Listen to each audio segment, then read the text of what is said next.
ભરૂચ નગરપાલિકા હદ વિસ્તારમાં આવેલ વોર્ડ નંબર 8માં રિલાયન્સ મોલથી સિદ્ધનાથનગર સોસાયટી સુધી નવો રોડ બનાવવાની કામગીરી શરૂ કરવામાં આવતા સ્થાનિકોમાં ખુશીનો માહોલ જોવા મળી રહ્યો છે।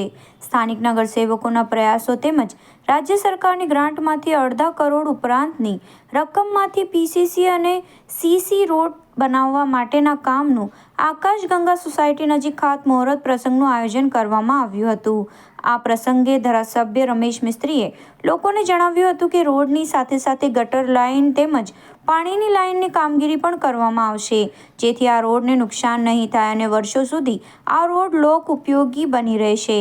આ પ્રસંગે ભરૂચ નગરપાલિકાના પ્રમુખ વિભૂતિ યાદવ, પ્રમુખ અક્ષય પટેલ, કારોબારી ચેરમેન હેમેન્દ્ર પ્રજાપતિ, સ્થાનિક નગરસેવક ધનજી ગોહિલ, પ્રવીણ પટેલ સહિત મોટી સંખ્યામાં સ્થાનિકો ઉપસ્થિત રહ્યા હતા। આજે ભરૂચના વોર્ડ નંબર 8માં રિલાયન્સ મોલની સામેથી આકાશગંગા સોસાયટી થઈને સિદ્ધનાથ નગરના નાળા સુધીના રસ્તાનું ખાતમુહૂર્ત કરવામાં આવ્યું છે।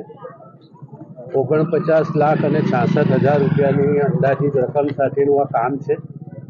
આજથી જ આ કામનો પ્રારંભ થશે। પહેલાં પીસીસી થશે અને એના ઉપર સીસી રોડ બનાવવામાં આવશે, જેના કારણે એની મજબૂતાઈ લાંબો સમય સુધી રહેશે। ઘણા લાંબા સમયથી આ વિસ્તારના લોકોને ખૂબ મોટી તકલીફ હતી। અમારી જીવીડીસીની લાઇન સહિત વરસાદી પાણીના નિકાલની પણ વ્યવસ્થા આ કામની સાથે જ જોડવામાં આવે એ પ્રકારનું પણ આયોજન થયેલું છે। આ વિસ્તારના નાગરિક ભાઈઓ બહેનો બહુ મોટી સંખ્યામાં આજે અહીંયા ઉપસ્થિત થયા છે।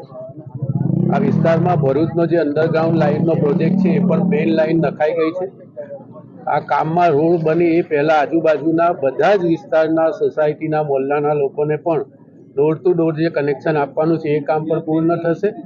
આ બધા જ કામો પૂર્ણ થતાં ત્યારબાદ આખરે સીસી રોડ ભરવાનું કામ શરૂ થશે, જેનો લાભ લાંબા સમય સુધી આ વિસ્તાર